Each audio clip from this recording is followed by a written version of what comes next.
Okay, so our given is 14x cubed y squared. The second one is 70x y cubed. And the third one is 35x squared y squared. So we need to find the greatest common monomial factor of the given monomial. First, how to find the GCMF?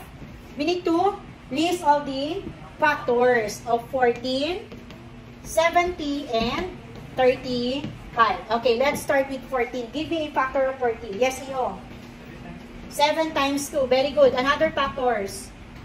Iyo. 14 times 1. Meron pa ba?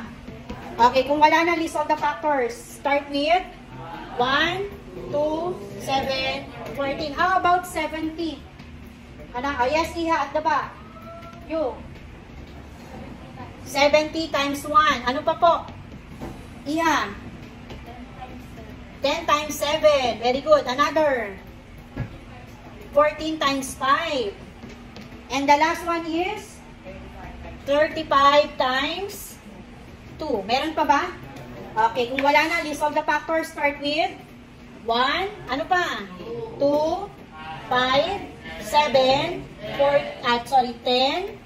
14, 35. Okay, proceed tayo kay 35. Give me a factor of 35. O, iho. 7 times 5. Another. Iho. 35 times 1. Meron pa ba?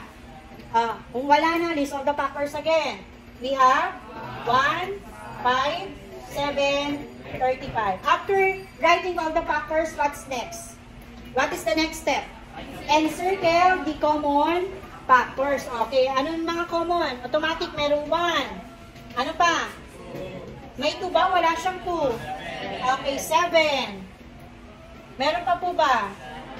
Okay, kung wala na, the question is, what is the greatest common? Okay, very good. Meaning, the GCMF is 7. Sa constant pa lang yan. Paano sa variable? Tingnan natin. Common variable ba sila? What variable is this? XY. This is also XY and this is pare-parehas pa silang ng XY.